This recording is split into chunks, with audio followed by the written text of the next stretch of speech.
Hi students, today we are going to talk about Gauss law and its applications. அதில் first electric flux, அதாவது மின் பாயம். அதாவது ஒரு positive charge consider பண்ணிக்கிறோம். Surroundings ஃபுல்லாக எலக்ட்ரிக் ஃபீல்டு ப்ரொடியூஸ் ஆகிட்டு இருக்கும். பாசிட்டிவ் சார்ஜ்னாவே அந்த எலக்ட்ரிக் ஃபீல்டு லைன்ஸு எல்லாமே வெளிநோக்கி இருக்கும். டைரக்ஷன் எல்லாமே வெளிநோக்கி இருக்கும். அப்படி இருக்கும்போது இங்கே ஒரு ஏரியா கன்சிடர் பண்ணிக்கிறோம். இது ஏன்னு எடுத்துக்கிறோம். இங்கே ஒரு ஏரியா கன்சிடர் பண்ணிக்கிறோம்.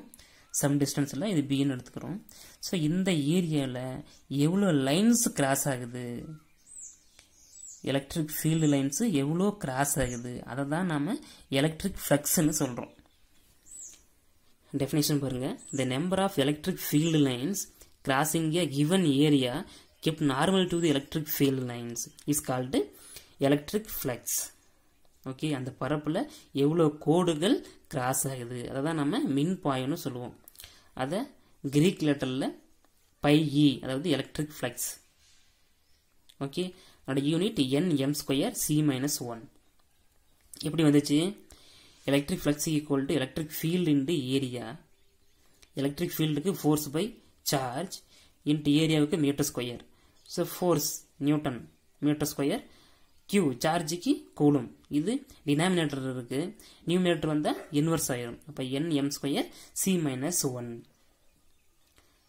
ஸோ இந்த electric flux is a scalar quantity and பாசிட்டிவாகவும் இருக்கும், நெகட்டிவாகவும் இருக்கும். ஓகே, இங்கே பாருங்க, இந்த ப்ளஸ் சார்ஜுக்கு சர்ஃபேஸ் க்ளோஸில் இருக்குது, இது சம் டிஸ்டன்ஸ் இருக்குது. அப்போ க்ளோஸில் இருக்கும்போது நிறையா ஃபீல்டு லைன்ஸு கிராஸ் ஆகுது. வென் கம்பேர் டு திஸ் ஏரியாவில் ஃபீல்டு லைன்ஸ் கம்மியாக கிராஸ் ஆகுது. இதில் 8 லைன்ஸ் கிராஸ் ஆனால் இதில் 4 லைன்ஸ் கிராஸ் ஆகுது. அதாவது πa greater than πb. More electric flux, less electric flux. என்ன மீன் பண்ணுது? அதாவது டிஸ்டன்ஸ் இன்க்ரீஸ் ஆக ஆக எலக்ட்ரிக் ஃபீல்டோட ஸ்ட்ரென்த்து டிக்ரீஸ் ஆகுது. ஆல்சோ எலக்ட்ரிக் ஃப்ளக்ஸும் டிக்ரீஸ் ஆகுது. The electric field strength for a point charge decreases as the distance increases. Then for a point charge, electric flux also decreases as the distance increases. Okay. Then electric flux for uniform electric field எப்படி இருக்கு? ஒரு uniform electric field இருக்கு, அதில் ஒரு surface draw பண்ணுறோம். இந்த uniform electric ஃபீல்டுக்கு அந்த சர்ஃபேஸ் எப்படி இருக்கு? பர்பண்டிகுலராக இருக்குது, செங்குத்தாக இருக்குது. பட் என்னோட நார்மல் எலக்ட்ரிக் ஃபீல்டுக்கு பேரலாக இருக்குது. ஸோ அப்படி இருக்கும்போது நம்மளோட electric flux πe = EA cos θ வரும். EA cos θ போடுவோம். அப்போ தீட்டாவுக்கு இங்கே ஆங்கிள் வந்துட்டு எதுவுமே இல்லை, ஏன்னா எலக்ட்ரிக் ஃபீல்டுக்கு பேரலாக இருக்குது. அப்போ θ = 0 டிகிரி. ஸோ அதை அப்ளை பண்ணோம்னா cos 0 1 ஆயிரும். அப்போ EA வரும். சரியா? Suppose the same area A is kept parallel to the uniform electric field. அதனோட ஏரியா இங்கே பாருங்க, இதில் நிறைய லைன்ஸ் கிராஸ் ஆகுது. பட் இங்கே எலக்ட்ரிக் ஃபீல்டுக்கு அந்த ஏரியா எப்படி இருக்குது? பேரலாக இருக்கும்போது அப்போ நார்மல் எப்படி இருக்கும்? பர்பண்டிகுலராக இருக்கும். எதுக்கு? எலக்ட்ரிக் ஃபீல்டுக்கு நார்மல் பர்பண்டிகுலராக இருக்கும். அப்போ θ என்ன வரும்? 90 டிகிரி வரும். ஸோ அப்படி இருக்கும்போது the electric flux for this 0. ஏன் இங்கே போட்டிருப்போம், இங்கே EA cos 90. இப்போ cos 90 0 ஆயிரும். அப்போ எல்லாமே 0 ஆயிரும். ஓகே, தென் இன்க்ளைன்டு பிளேனில், அதாவது ஒரு ஆங்கிளில் நாம் ஒரு சர்ஃபேஸ் வரைகிறோம். ஸோ அதில் ஆங்கிள் தீட்டா, இது காஸ் தீட்டா, இது சைன் தீட்டா, அதுக்கு டோட்டல் எலக்ட்ரிக் ஃபீல்டு. ஸோ இதில் நார்மல் வந்துட்டு காஸ் தீட்டா இதை நோக்கி இருக்குது. அதனால் electric flux E cos θ E. சரியா? πe = E cos θ என்னோட ஏரியா. இந்த ஏரியா A வெக்டர் எப்படி என்ன போடலாம்? A n போடலாம். இதெல்லாம் ஃபஸ்ட்டு பாருங்கள். எலக்ட்ரிக் ஃப்ளக்ஸு = EA, ஏன்னா θ = 0 degree. Second B, electric flux 0, ஏன்னா θ = 90 டிகிரி. இதில் எலக்ட்ரிக் ஃப்ளக்ஸு சம் இன்க்ளைன்டு பிளேனில் இருக்குது. அதனால் E cos θ E, அதாவது EA cos θன்னு போடுவோம். πe = in vector form E vector dot A vector in magnitude EA cos θ. இதில் ஏ பார்த்தோம்னா இதுதான் ஏ, அதில் தீட்டா ஈக்குவல் டு 0 அப்படி இருக்கும்போது என்ன வரும், பை ஈக்குவல் டு இஏ வரும். ஏன்னா காஸ் 0 1 ஆயிரும், இஏ வரும்.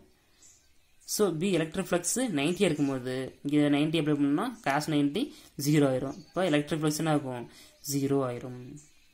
இப்போ இந்த டோட்டல் எலக்ட்ரிக் ஃப்ளக்ஸ் என்னன்னா E A cos theta phi E equal to E A cos theta.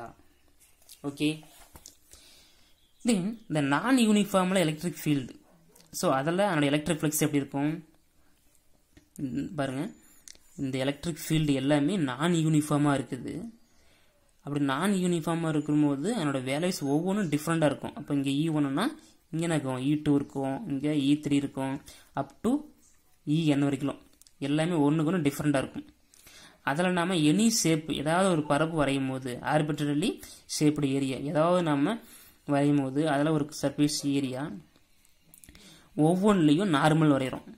ஆனால் நார்மல் ஒவ்வொன்றுக்கு ஒன்று எப்படி இருக்கும், டிஃப்ரெண்ட்டாக இருக்கும்.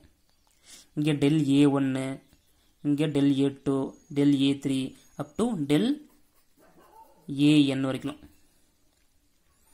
ஒன்றுக்கு ஒன்று டிஃப்ரெண்ட்டாக இருக்கும். அதான் நம்ம டெல் AN போட்டிருக்கேன். இது E1 E2 இது இருக்குல்ல, இது நம்ம டோட்டல் பண்ணும்போது EIன்னு போட்டிருக்கேன். சரியா? ஸோ இது எல்லாத்தையும் நம்ம டோட்டல் பண்ண போகிறோம். del A1 vector, del A2 vector, del A3 vector, அதாவது up to del AN vector. நமக்கு தெரியும் அதோட electric flux formula phi equal to EA cos theta in vector form phi equal to E vector dot A vector. So நம்ம இதெல்லாத்தையும் plug in பண்ண போகிறோம். Phi equal to E1 vector dot del A1 vector plus E2 vector dot del A2 vector plus E3 vector dot del A3 vector up to del En vector dot del AN vector. Okay, இதை நாம சிம்பிளா phi equal to sigma I equal to 1 to n EI vector dot del AI வெக்டர்னு எழுதுவோம். So இந்த del A விட ரொம்ப அதாவது small area DAன்னு எழுதுவோம். அதாவது del AI டென்ஸ் டு 0, அதை விட ஸ்மால் ஏரியா DA. அப்போ பை ஈக்குவல் டு இன்டகிரேஷன், ஏன்னா இந்த டெல் ஏ ஆனால் இதுக்குள்ளே எவ்வளோ ஏரியா இருக்குது அதான் இன்டகிரேஷன் பண்ணுவோம். E vector dot DA vector. Okay, so electric flux for closed surface, அதாவது ஒரு மூடிய பரப்புக்குள் அதோட மின்பாயம் இருக்கும்போது இங்கே பாருங்கள், இது ஓப்பனில் இருக்குது, இங்கே closed surface, the total electric flux over the surface phi equal to closed integral E vector dot DA vector. Closed, அதாவது ஒரு க்ளோஸ்டு சர்ஃபேஸ்க்குள்ள நான் யூனிஃபார்மாக எலக்ட்ரிக் ஃபீல்டு இருக்கும்போது அதனோட ஒவ்வொரு நார்மலும் எப்படி இருக்கும், டிஃப்ரெண்ட்டாக இருக்கும். அதனோட எலக்ட்ரிக் ஃபீல்டும் டிஃப்ரெண்ட்டாக தான் இருக்கும் வேல்யூஸ். சரியா? இப்போ இது என்ட்ரு ஆகுது, எலக்ட்ரிக் ஃபீல்டு என்ட்ரு ஆகுது. ஒரு ப்ளஸ் சார்ஜ்னா எலக்ட்ரிக் ஃபீல்டு வெளியே போகும், மைனஸ் சார்ஜ்னா எலக்ட்ரிக் ஃபீல்டு உள்ளே வரும். அப்போ இது என்ட்ரு ஆகுதா, அப்போ இது மைனஸ் சார்ஜ், மைனஸ் இது வந்துட்டு வெளியே போகுதா, அது ப்ளஸ்ஸு. அப்படி இருக்கும்போது அதனோட ஆங்கிள் பார்த்தீங்கன்னா ஆங்கிள் கிரேட்டர் தென் 90 டிகிரி, இதில் angle less than 90 degree. So அந்த டோட்டல் எலக்ட்ரிக் ஃப்ளக்ஸில் 3 கேஸ் இருக்கும். அதாவது ஒரு சர்ஃபேஸு, அதில் ஒரு ஏரியா கன்சிடர் பண்ணிக்கிறோம். இது எலக்ட்ரிக் ஃபீல்ட் லைன்ஸ் போகுது ஏரியா. ஸோ நம்ம அதை DA வெக்டர்னு எடுத்துக்கிறோம். அதில் அதோட ஆங்கிள் பார்த்தீங்கன்னா தீட்டா கிரேட்டர் தென் 90, அதாவது பை பை 2. இதில் theta less than pi by 2. இது என்னன்னா இது என்ட்ரு ஆகுது. என்ட்ருன்னா என்ன சொல்லுவோம், நம்ம உள்ளே போகுதுன்னு மைனஸ் சார்ஜ், இது வெளியே போகுது ப்ளஸ் சார்ஜ். அப்போ பாசிட்டிவாக இருக்கும்போது தீட்டா லெஸ் தென் 90, நெகட்டிவாக இருக்கும்போது தீட்டா கிரேட்டர் தென் 90. சப்போஸ் ஈக்குவலாக இருந்தால், நார்மலாக இருந்தால் தீட்டா ஈக்குவல் டு 90 டிகிரியில் இருக்கும், அப்போ 0வாக இருக்கும். சரியா? அதுதான், அதாவது in general electric flux negative enter the close surface. அந்த க்ளோஸ் சர்ஃபேஸில் என்டர் ஆகும்போது நெகட்டிவ், பாசிட்டிவ் லீவ்ஸ் தி க்ளோஸ் சர்ஃபேஸ். அதாவது வெளியே போகும்போது அது எப்படி இருக்கும், இது பாசிட்டிவாக இருக்கும், இது வந்துட்டு நெகட்டிவாக இருக்கும். சரியா?